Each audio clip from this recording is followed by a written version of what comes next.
أعوذ بالله من الشيطان الرجيم بسم الله الرحمن الرحيم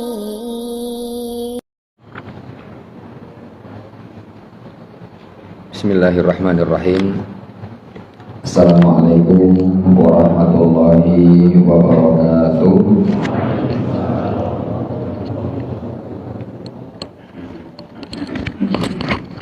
Innal hamdalillah nahmaduhu wa nasta'inuhu wa nastaghfiruh wa na'udzu billahi min syururi anfusina wa min sayyiati a'malina. Man yahdihillahu fala mudilla lahu wa man yudlil fala hadiyalah. Asyhadu an la ilaha illallah wahdahu la syarika lah wa asyhadu anna Muhammadan abduhu wa rasuluh.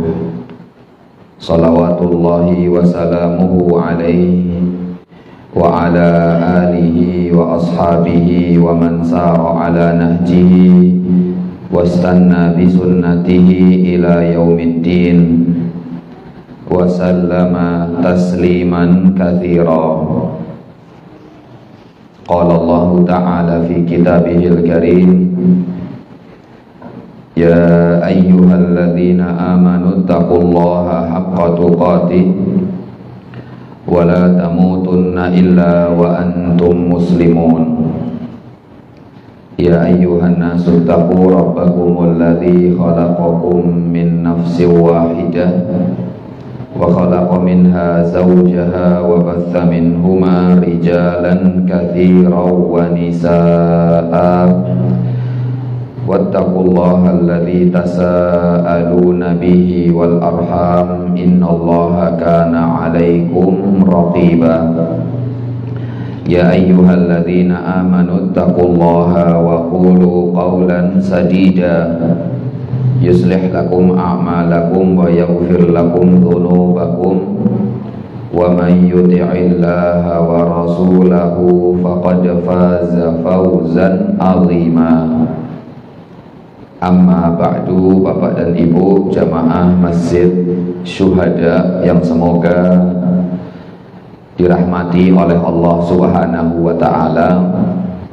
Alhamdulillah, malam hari ini adalah pertemuan yang kedua tentang pelajaran-pelajaran yang bisa dipetik, yang bisa diambil di dalam surat Al-Kahfi. Atau surat ini artinya adalah gua, sebagaimana yang telah disebutkan pada pertemuan yang lalu bahwa di dalam surat Al-Kahfi ini ada berapa pelajaran atau berapa kisah? Iya, ada 4 kisah tentang fitnah yang ada di permukaan dunia ini. Yang pertama adalah fitnah agama, yang kedua adalah fitnah harta, yang ketiga adalah fitnah ilmu, dan yang keempat terakhir adalah fitnah kekuasaan. Sudah disampaikan muqaddimah pada pertemuan yang lalu, maka insya Allah pada pertemuan ini kita masuk 2 poin atau 2 fitnah yang Allah Ta'ala sebutkan di dalam surat Al-Kahfi. Yang pertama adalah fitnah agama, dan yang kedua adalah fitnah harta. Insya Allah semoga waktunya cukup. Berarti kalau kita membahas 2 fitnah tadi, kita membahas 2 kisah. Pertama adalah kisah, kurang lebih pendapat yang kuat adalah 7 orang pemuda yang tidur di dalam gua, serta pelajaran yang bisa kita ambil. Kemudian kisah yang kedua adalah tentang 2 orang, salah satunya memiliki kebun. dan bagaimana sikap seorang beriman dan sikap orang kafir ketika mendapatkan nikmat dari Allah Subhanahu wa ta'ala. Semoga waktunya cukup insyaallah ta'ala. Bapak dan Ibu yang semoga dirahmati oleh Allah Subhanahu wa ta'ala. Pertama, kita akan bicara sebelum saya akan cerita sedikit apa yang Allah ceritakan dalam Al-Quran. Saya ingin kasih muqaddimah, pendahuluan. Pendahuluan ini kaitannya tentang masalah agama. Kemarin sebenarnya sudah saya sebutkan sedikit, cuman mungkin cepat-cepat karena sudah bunyi mepet adzan Isya. Akhirnya mungkin sebagian belum saya sampaikan secara total, atau sebagian mungkin panjenengan kurang fokus mendengarkannya. Kemarin di akhir pengajian saya sebutkan bahwa hal yang paling berharga yang kita miliki di atas dunia adalah agama. Kalau kata orang tuh ada ya lirik sebuah, harta yang paling berharga adalah keluarga. Tapi harta yang paling berharga yang kita miliki di dunia adalah agama. Mungkin kalau orang mengatakan harta yang paling berharga di atas dunia ini adalah keluarga, Allah Ta'ala sampaikan dalam Al-Quran bahwa ada seorang suami yang kelak akan menjadi musuh bagi istrinya. Bagaimana mungkin menjadi harta paling berharga? Wong kelak ketika di hari kiamat ternyata suaminya yang menjerumuskan istrinya menuju ke dalam neraka. Istrinya yang menjadi penyebab suaminya masuk ke dalam neraka. Anaknya yang dulu sangat dia cintai, ternyata ketika di hadapan Allah Subhanahu wa ta'ala, anaknya yang menyeret bapaknya, menyeret ibunya. Ya Allah, masukkan bapakku, ya Allah, masukkan ibuku, ya Allah, ke dalam neraka. Ada. Al-akhillau yawma idzin ba'dhuhum li ba'dhin adu, kata Allah. Orang yang saling mencintai kelak di hari kiamat berpotensi menjadi musuh. Seorang suami musuh istrinya, seorang istri musuh suaminya, seorang ayah musuh anaknya, seorang anak musuh ayahnya. Ada, walaupun di dunia le sampean Pak Jalo opo tak turuti selagi bapak masih bisa uang, selama bapak masih punya uang. Apa saja permintaan anak, mungkin apalagi kalau anaknya semata wayang. Pak Jalo opo tak turuti.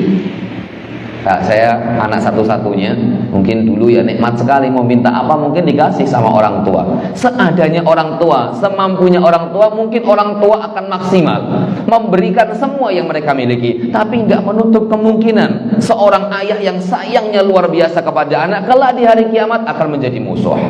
Maka harta yang paling berharga Bapak dan Ibu yang semoga dirahmati oleh Allah, yang harus kita pegang erat-erat adalah agama, yaitu agama Islam.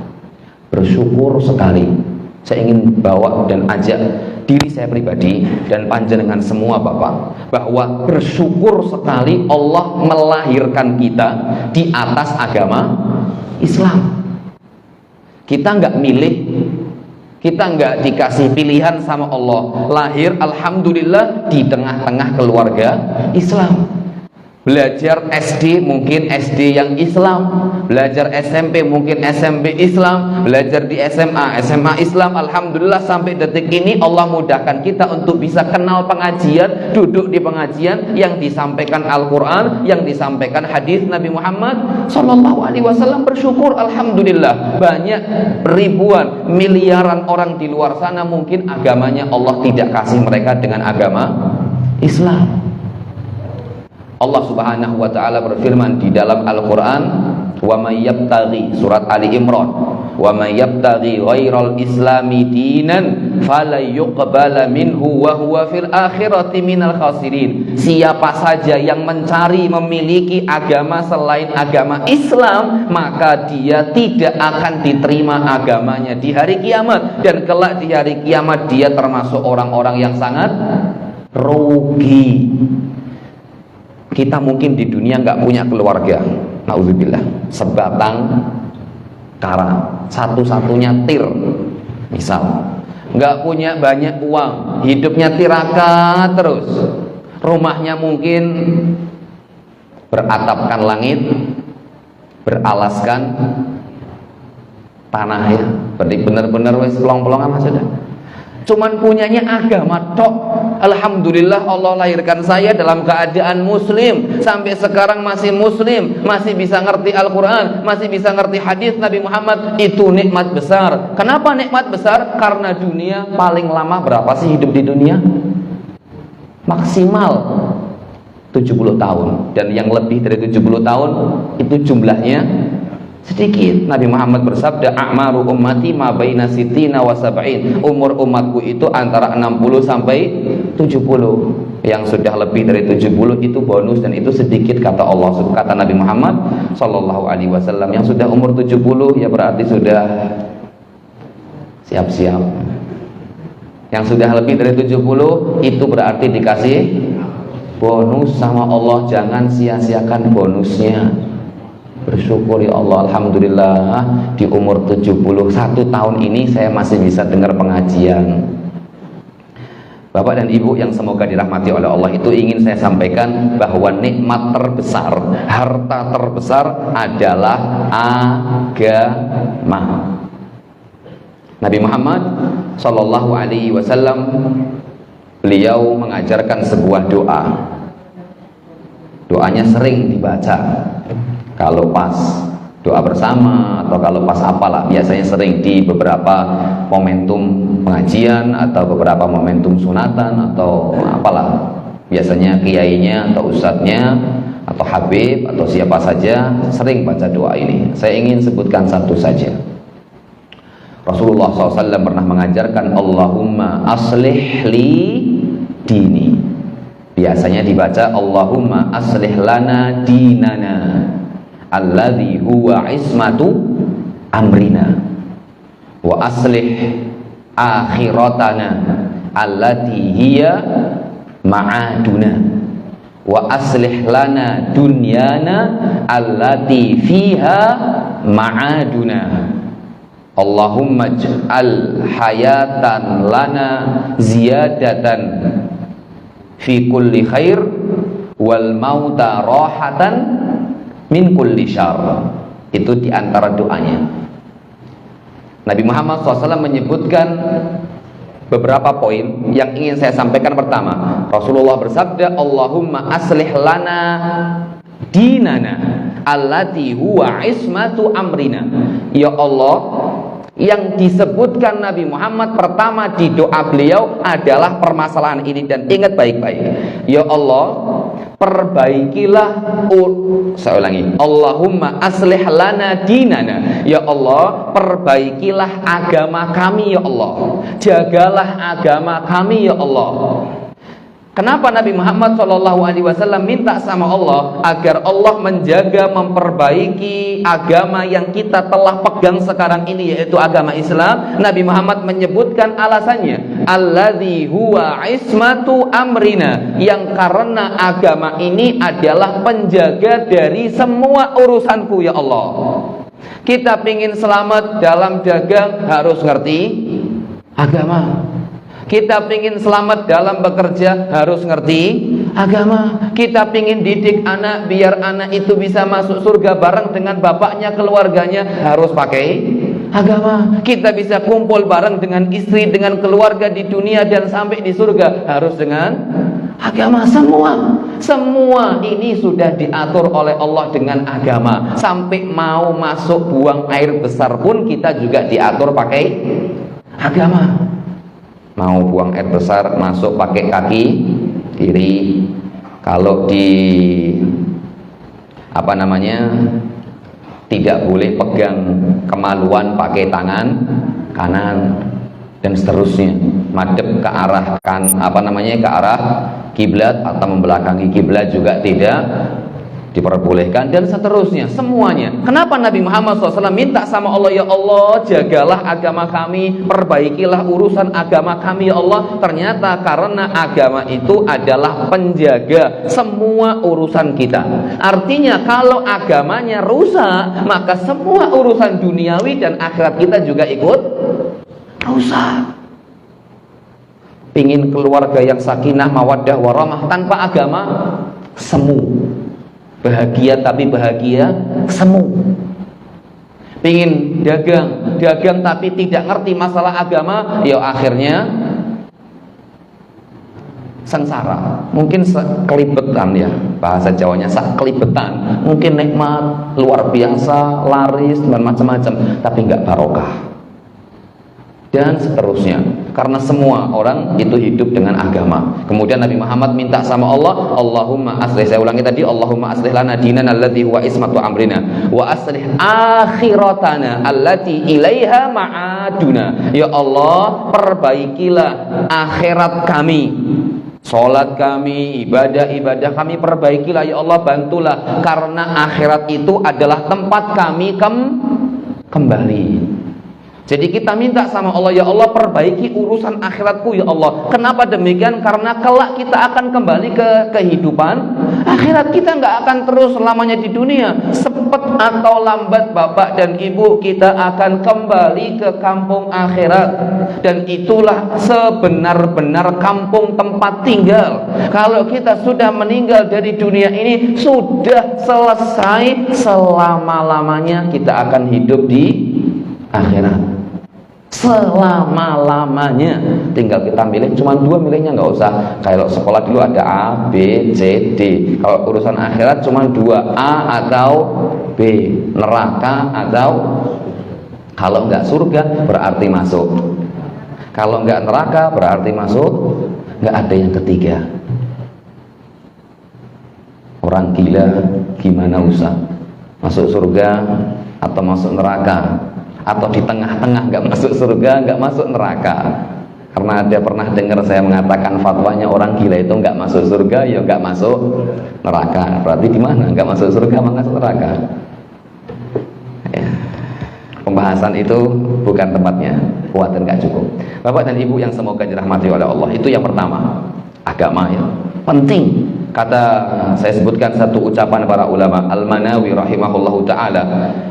Beliau mengatakan, Nabi Muhammad SAW minta sama Allah, ya Allah perbaiki, jagalah agamaku, karena agama itu adalah ismah. Ismah itu penjaga seluruh urusanku. Kata Imam Manawi, bukan Imam Nawawi, Al-Imam Al-Manawi rahimahullahu ta'ala, beliau mengatakan dari hadis ini menunjukkan bahwa pentingnya permasalahan agama. Karena barang siapa yang agamanya rusak, maka akan rusak semua urusannya, dan dia akan gagal dunia dan akhirat. Yang mengatakan Al-Imam Al-Manawi dalam kitab beliau Faidul Qadir, seorang ulama terkenal dalam madhab Asy-Syafi'i rahimahullahu ta'ala. Ini contoh pertama, penting agama. Contoh kedua, saya sebutkan 2 aja, nggak usah banyak-banyak. Habis itu baru kita masuk pada kisah Ashabul Kahfi. Saya ingin mengajak karena kisah Ashabul Kahfi adalah kisah pemuda yang mereka menjaga betul-betul agamanya. Yang kedua, Rasulullah SAW bersabda. Jadi Bapak dan Ibu yang saya sampaikan insya Allah berusaha semaksimal mungkin dari Al-Quran dan dari hadis Nabi Muhammad SAW dan dari ucapan para al-ulama. Insya Allah saya pilih hadis-hadis pun hadis-hadis yang sahih atau hadis-hadis yang hasan. Rasulullah SAW bersabda, beliau kalau tadi minta agamanya dijaga, kalau sekarang beliau minta agar agamanya tidak diberikan ujian. Rasulullah SAW menyampaikan, doanya panjang, saya sebutkan doanya saja, potongannya, wala taj'al musibatana fi dinina. Ya Allah, jangan engkau jadikan musibah yang engkau berikan kepada aku itu pada permasalahan agama. Musibah itu ada 2. Ada musibah yang menimpa dalam masalah duniawi, ada musibah yang menimpa dalam masalah agama. Apa contohnya musibah duniawi? Banyak ya. sakit, kemudian kemalingan, bangkrut, apalagi, dan macam-macam. Bismillah. Tapi kalau contoh musibah dalam masalah agama adalah jauh dari Allah. Rasulullah Shallallahu Alaihi Wasallam bersabda bahwa maksiat itu efeknya efek dari maksiat adalah Allah Subhanahu wa taala menurunkan musibah kepada seorang hamba. Ma asaba min musibatin fil ardi wala fis sama au fil ardi wala fi anfusikum illa fi kitabim min qabli an nabra'aha inna dzalika 'ala Allah yasir. Wa ma asaba min musibatin fabima kasabat aydikum wa ya'fu an katsir. Banyak ayat yang insyaallah semua dari Bapak Ibu sepakat tidaklah musibah itu turun melainkan sebabnya karena masalah dosa. Tidak ada musibah yang turun sifatnya individu, berarti musibah yang menimpa diri saya pribadi, atau musibah yang menimpa keluarga, atau musibah yang menimpa kampung, atau musibah yang menimpa kota, atau musibah yang menimpa nasional, atau musibah yang sifatnya internasional. Tidak mungkin musibah itu turun kecuali sebabnya karena dosa. Nah, sekarang Nabi Muhammad SAW minta, ya Allah, kalaupun itu musibah turun kepada aku, ya Allah, jangan jadikan musibah itu berada pada masalah agama. Kenapa demikian? Karena terkadang manusia, mohon maaf, saya terutama, terkadang kita ini kalau diberikan musibah dalam masalah agama kurang peka. Tapi kalau diberikan musibah dalam masalah dunia, insya Allah banyak yang peka. Contoh, kemalingan, bangkrut, macam-macam, akhirnya duduk termenung. Ya Allah, dosaku coy, ya Allah. Alhamdulillah lah masih seperti itu. Banyak yang seperti itu. Tapi contoh, ketika seseorang diberikan musibah dalam masalah agama, yang tadinya dulu mungkin belum sukses, bisa sholat malam, bisa nangis, bisa bermunajat kepada Allah, sedekahnya lancar, silaturahminya lancar, sholat 5 waktunya lancar. Kemudian setelah Allah berikan kesuksesan, akhirnya melempem, sholatnya mulai melempem, 5 waktunya mulai melempem, silaturahminya mulai melempem, dan seterusnya mulai melempem. Apakah banyak yang sadar? Lupa. Terus aja sudah, nggak apa-apa. Ini darurat, ini banyak yang pesan. Ini mana ini lewat tinggal. Kalau orang diberikan musibah kebakaran, dia termenung, ya Allah, mungkin ini cobaan dari Allah Ta'ala. Maka Bapak dan Ibu yang semoga dirahmati oleh Allah Subhanahu wa Ta'ala, itu beratnya musibah dalam masalah agama. Terkadang seseorang itu tidak sadar ketika dia diberikan musibah, padahal musibah terbesar adalah dia dijauhkan dari Allah Subhanahu wa Ta'ala. Tidak ada, kata para ulama, yang semakna. Tidak ada musibah terbesar melebihi engkau dijauhkan dari nikmatnya beribadah kepada Allah Subhanahu wa Ta'ala. Tidak ada musibah terbesar engkau dijauhkan dari ibadah kepada Allah Subhanahu wa Ta'ala. Kalau kita sadar, duduklah sejenak, kemudian kita merenungi bagaimana sholatnya, bagaimana kualitas ibadahnya, bagaimana masalah ketakwaannya. Duduk sebentar, kok kayaknya kita semakin jauh sama Allah, semakin lupa dengan Allah. Itu musibah besar. Dan beruntung dan sungguh bahagia yang diingatkan oleh Allah Subhanahu wa Ta'ala kalau mungkin dirinya sudah terlalu jauh dari Allah Subhanahu wa Ta'ala. Iya Bapak dan Ibu yang semoga dirahmati oleh Allah, dari 2 hadis ini kita bisa tahu bahwa Nabi Muhammad SAW sangat intinya mewanti-wanti agar kita menjaga agama temenanan, jangan dibuang begitu saja. Kasihan, mungkin karena faktor ekonomi, beberapa saudara-saudara kita yang mereka tinggal di jauh, karena mungkin dosa kita juga, kita nggak bantu mereka, akhirnya mereka wayashtaruna bihi thamanan qalila, mereka menjual agama dengan harga yang sangat murah. Kasihan teman-teman kita, saudara kita mungkin yang di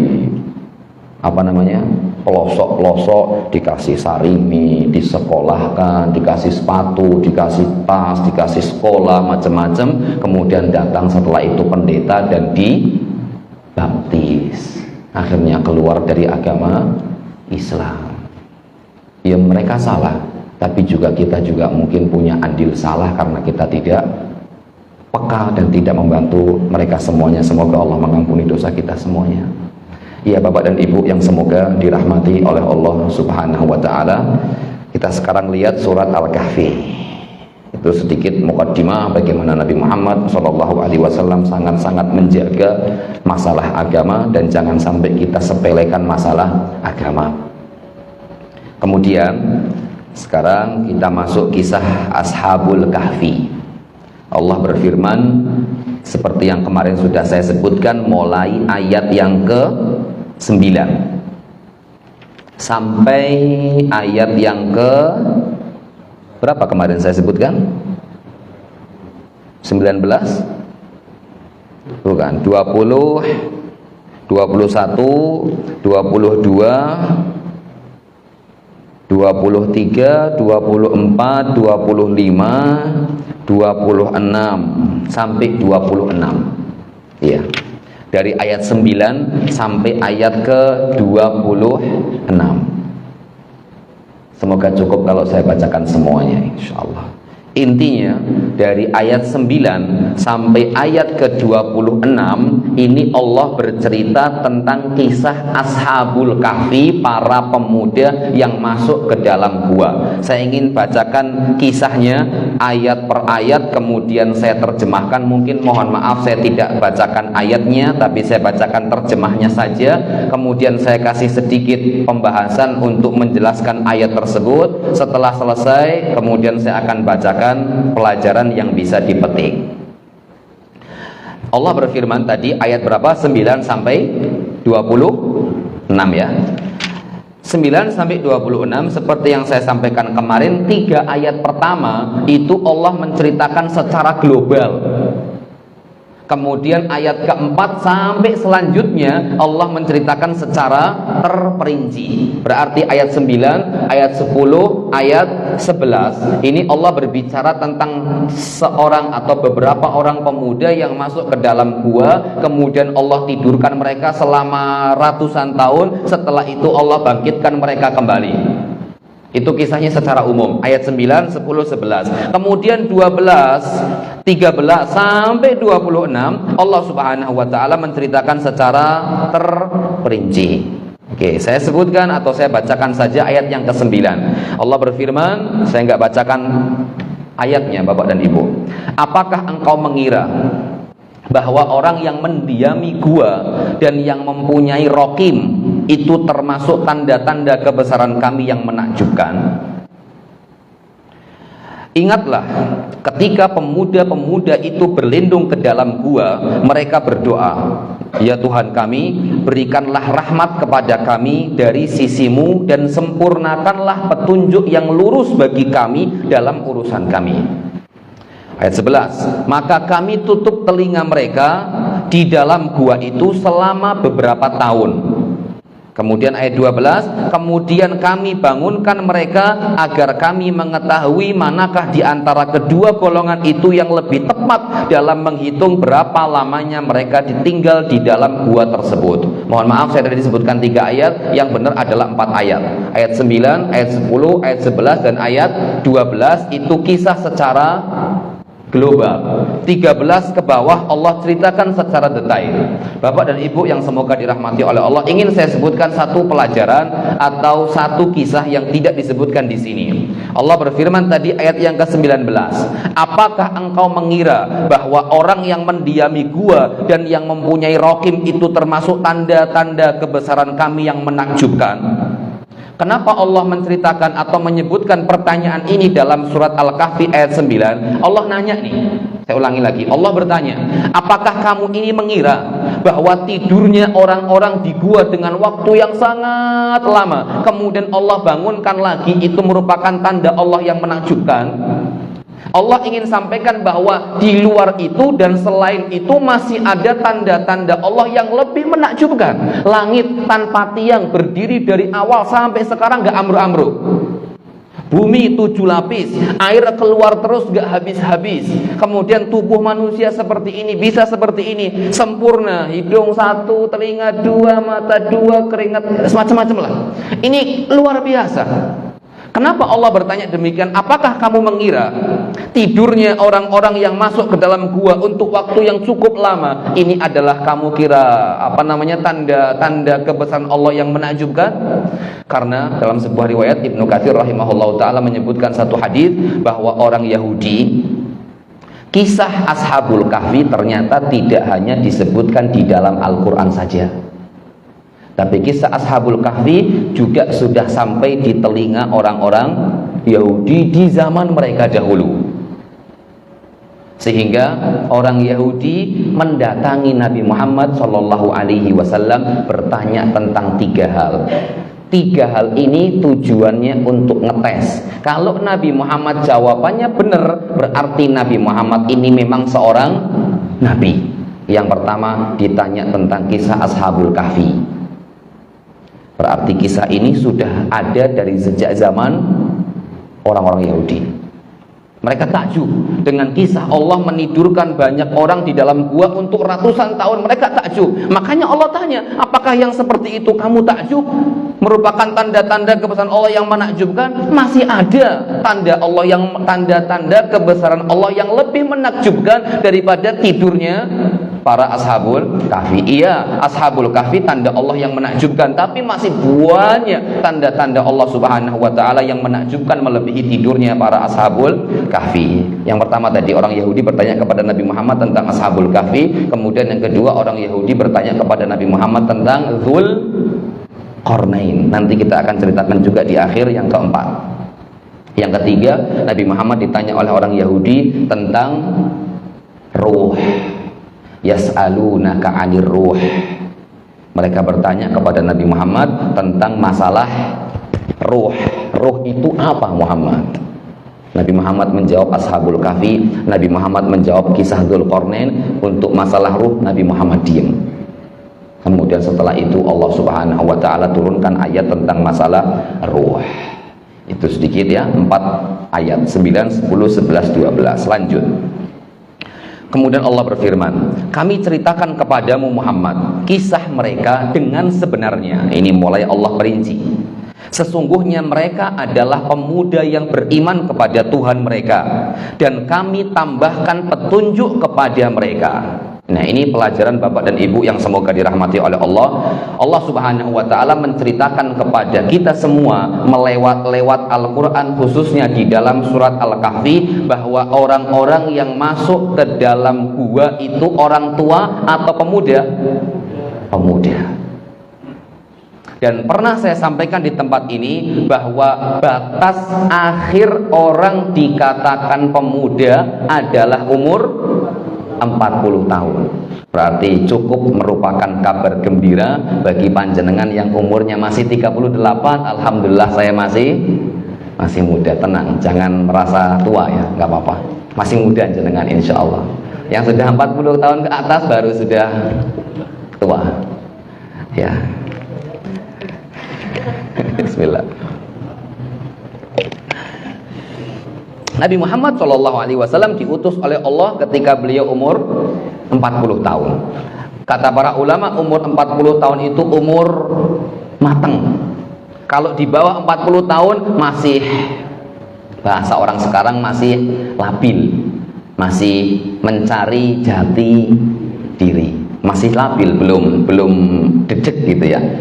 Belum ya, mungkin sudah dewasa, cuman dari sisi umur 40 tahun itu yang paling baik. Maka di sini Bapak dan Ibu yang semoga dirahmati oleh Allah, kata Ibnu Katsir rahimahullahu taala, pelajaran dari kisah Ashabul Kahfi yang pertama, ketika Allah menceritakan kepada kita bahwa para orang-orang yang masuk ke dalam gua itu adalah pemuda, maka di sini kata Ibnu Katsir, golongan umur yang paling mudah untuk menerima dakwah adalah para pemuda.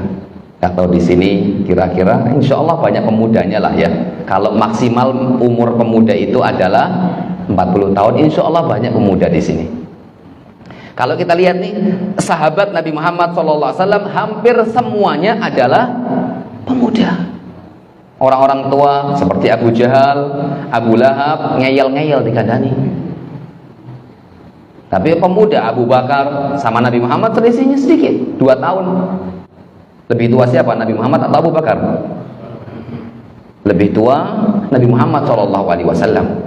Umar ibn Khattab masih muda, Hamzah ibn Abdul Muttalib masih muda, Ali bin Abi Thalib masih muda, kemudian Sa'ad bin Abi Waqqas, dan hampir semua sahabat Nabi Muhammad SAW mereka adalah pemuda. Dan di sini juga pelajaran penting bahwa pemuda dipuji oleh Allah Subhanahu wa taala. Dan Nabi Muhammad SAW bersabda, sab'atun yudhilluhumullahu fi dhillihi yauma la dhilla illa dhillu. Ada 7 golongan yang kelak akan mendapatkan naungan di sisi Allah yang ketika itu tidak ada naungan lagi kecuali naungan dari Allah Subhanahu wa ta'ala. Bapak dan Ibu, bayangkan kita akan berdiri di hadapan Allah di bawah matahari. Jarak kita dengan matahari hanya, kalau kata orang, sejengkal. Yang benar adalah 1 mil.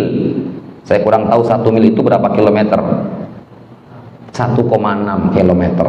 Berarti 1 kilometer hampir 2 kilometer lah. Sedangkan jarak kita sekarang dengan matahari sekarang ini, tadi siang kalau pas jetetnya, kalau kata orang itu hampir ratusan juta kilometer. Ini jaraknya cuman hanya 2 kilometer. Banyak manusia yang ditenggelamkan oleh keringatnya sendiri.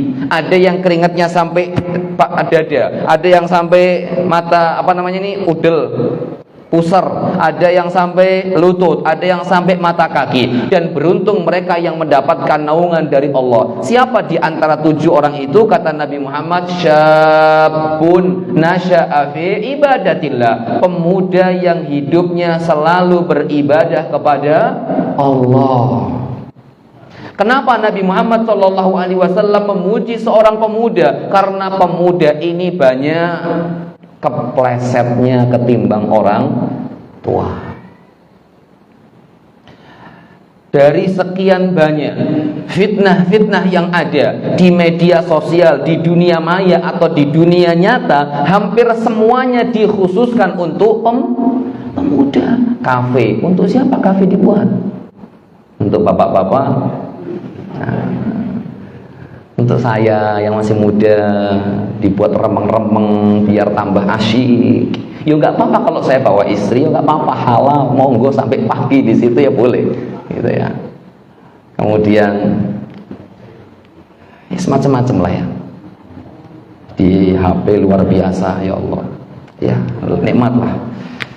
Saya nggak mengatakan kafe salah, enggak, cuman terkadang yang dibawa ke situ akhirnya para pemuda yang kurang, ya seperti itu. Insya Allah jenengan pernah muda juga ya. Kalau saya memang masih muda, Bapak. Ya, Bapak dan Ibu yang semoga dirahmati oleh Allah Subhanahu wa taala.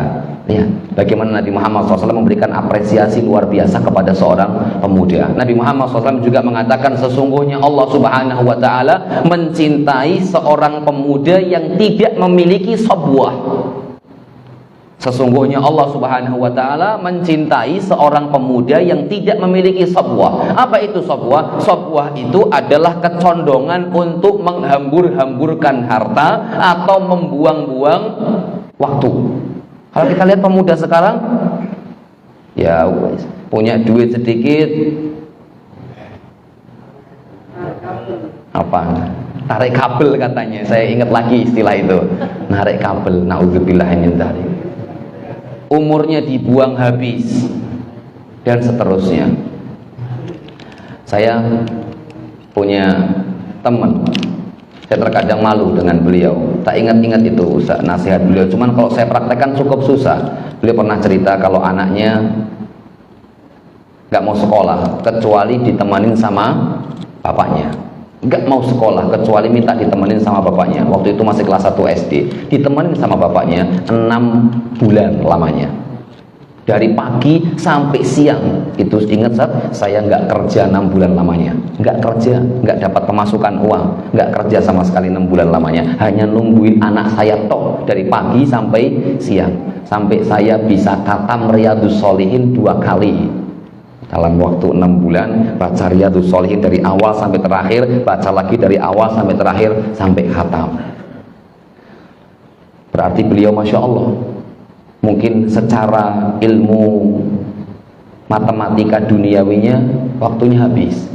Tapi beliau alhamdulillah diberikan taufik oleh Allah Subhanahu wa taala untuk bisa mengisi waktunya dalam rangka ketaatan. Nah, coba kalau kita mungkin nunggu, kemudian baca Al-Qur'an, kemudian perjalanan ke sini sambil zikir misalkan, sambil macam-macam lah kita gunakan waktu untuk banyak dekat sama Allah Subhanahu wa taala, nikmat luar biasa. Dan banyak pemuda yang mungkin membuang-buang waktunya sia-sia, tidak ada nilainya di sisi Allah Subhanahu wa taala. Kemudian saya lanjutkan. Yang selanjutnya Allah berfirman, dan kami teguhkan hati mereka ketika mereka berdiri. Mana ini? Lalu mereka berkata, Tuhan kami adalah Tuhan langit dan bumi, dan kami tidak menyeru Tuhan selain Dia. Sungguh kalau kami berbuat demikian, tentu kami telah mengucapkan perkataan yang sangat jauh dari kebenaran. Iya.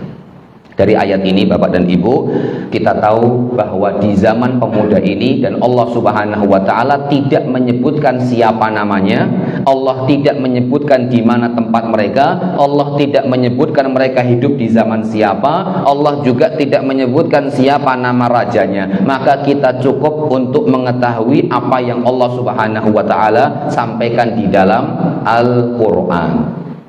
Banyak cerita yang menyebutkan mungkin nama mereka A, B, C, D, E, F, G.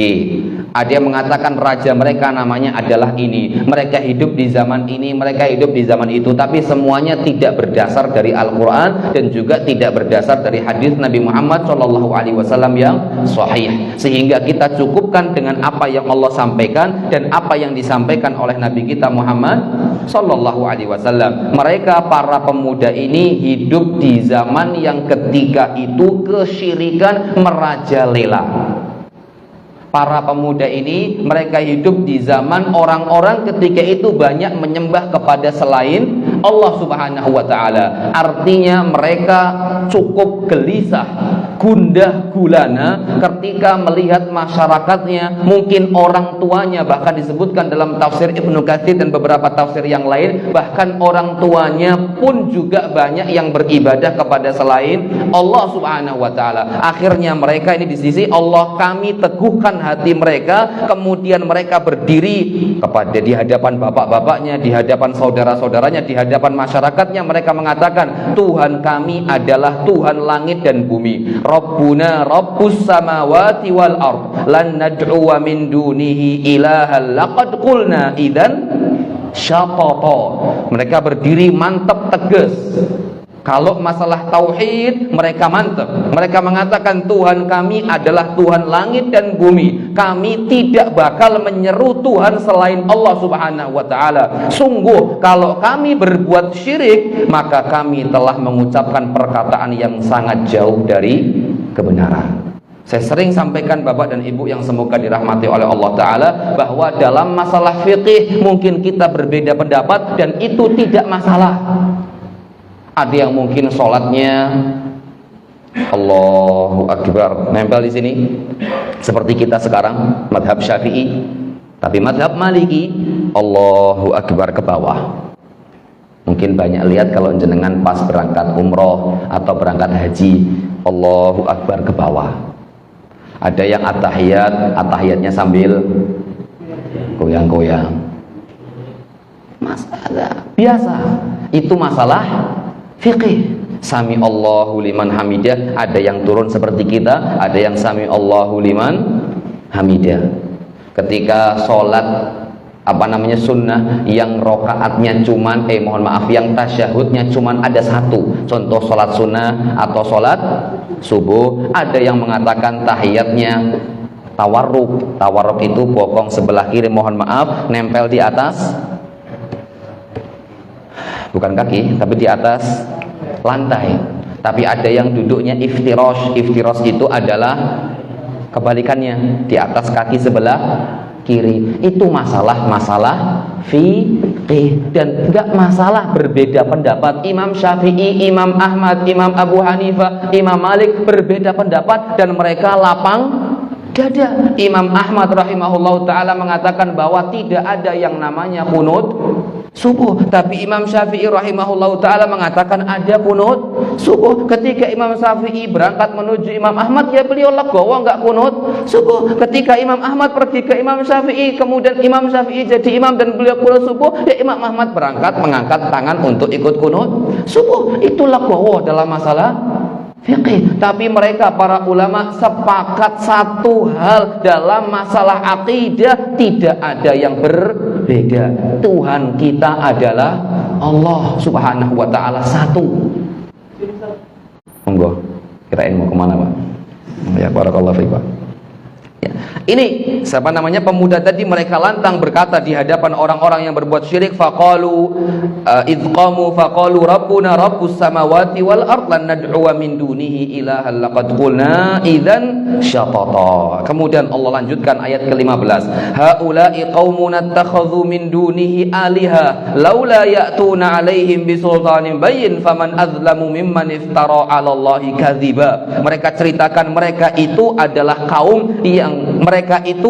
kaum kami yang telah menjadikan Tuhan-Tuhan selain Allah untuk disembah.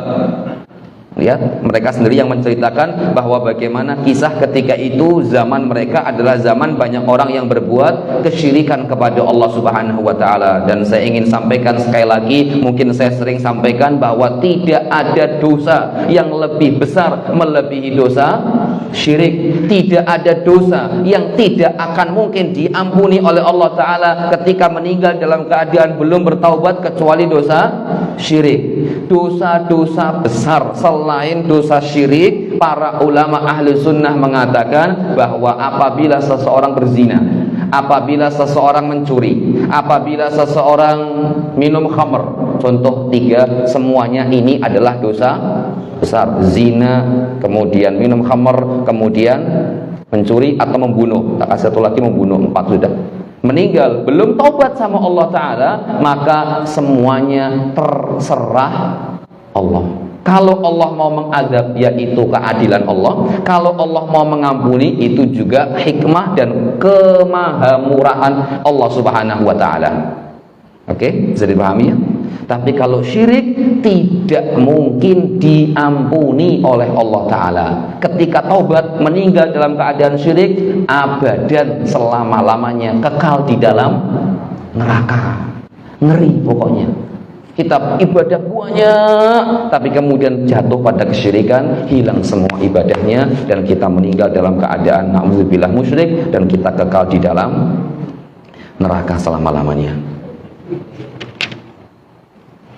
Kemudian Allah Subhanahu wa taala menceritakan kepada kita di ayat yang ke-16, wa idz ya'tazaltumuhum, dan apabila kamu meninggalkan mereka dan yang mereka sembah, meninggalkan sesembahan-sesembahan selain Allah Subhanahu wa taala, maka carilah tempat berlindung ke dalam gua itu. Niscaya Tuhanmu akan melimpahkan sebagian rahmatnya kepadamu dan menyediakan sesuatu yang berguna bagimu dalam urusanmu. Bapak dan Ibu yang semoga dirahmati oleh Allah, ini ada pelajaran penting luar biasa.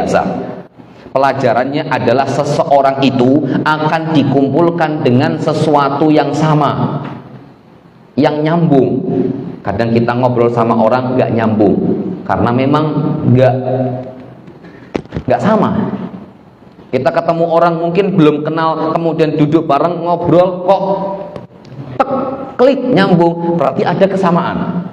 Nah, ini pelajaran penting. Allah berfirman di ayat ke-16 bahwa mereka menceritakan, dan apabila kamu meninggalkan mereka dan yang mereka sembah, sesembahan selain Allah, engkau tinggalkan mereka semuanya, maka ayo kita cari tempat berlindung di dalam gua itu. Nah, kisahnya disebutkan di dalam buku-buku tafsir. Ini saya sebutkan dari sebuah buku Al-Mustafad min Qasasil Quran, pelajaran yang bisa diambil di dalam kisah-kisah Al-Quran. Jadi ceritanya singkatnya adalah mereka itu ada berapa tadi jumlahnya? Yang rojih, yang kuat pendapatnya adalah jumlah pemuda yang masuk ke dalam gua ada 7.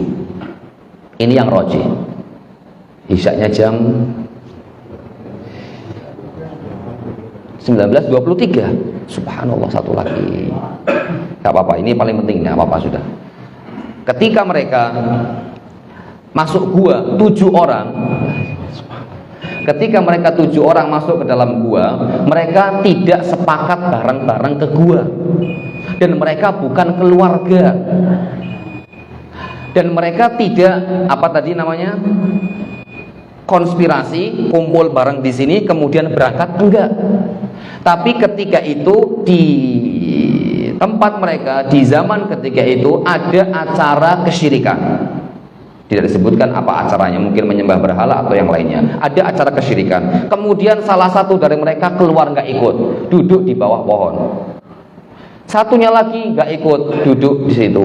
Satunya lagi nggak ikut, duduk di situ. Sampai akhirnya 7 orang ketemu bareng di tempat yang sama. Karena mereka 7 orang mengingkari perbuatan yang tidak mereka serg dalam hati. Mereka nggak setuju dengan perbuatan syirik. Akhirnya mereka keluar, ngumpetan, cari tempat lain. Satunya lagi cari tempat lain, satunya lagi cari tempat yang lain, satunya lagi cari tempat yang lain, sampai akhirnya ketemu di tempat satu yang sama. Dan mereka tidak ada janjian sebelumnya, dan mereka juga bukan saudara, kakak, adik, bukan. Jadi karena itu mereka berkumpul bareng. Kemudian mereka mengatakan, ayo kita sama-sama punya tujuan yang sama. Kita tidak setuju dengan apa yang mereka lakukan. Mari kita cari dan masuk ke dalam gua itu untuk mencari perlindungan. Nah, di sini kata para ulama, pelajarannya adalah al-arwahu junudun mujannadah, kata Nabi Muhammad. Ruh itu akan dikumpulkan dengan yang sesama. Orang beriman akan dikumpulkan dengan orang yang beriman. Orang yang jelek akan dikumpulkan juga dengan orang yang jelek. Jadi bersyukur kalau kita nggak nyambung sama orang-orang yang berbuat maksiat sama Allah.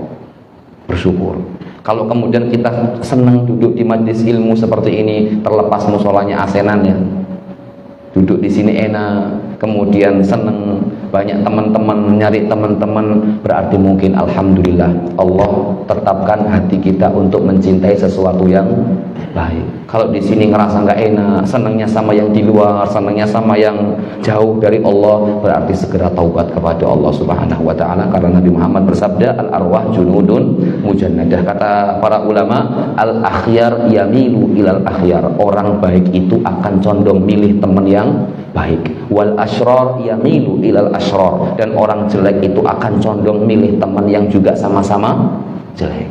Jadi bersyukur kepada Allah kalau kita dicondongkan oleh Allah untuk memiliki teman yang baik. Mungkin itu sedikit yang bisa saya sampaikan, kurang lebihnya mohon maaf Bapak dan Ibu yang semoga dirahmati oleh Allah. Insya Allah kita lanjutkan pada pertemuan besok. Mungkin metodenya ganti saja, saya akan ceritakan secara garis besar tanpa menyebutkan ayat per ayat, khawatir waktunya cukup lama. Ini mungkin yang bisa saya sampaikan, mohon maaf sekali lagi.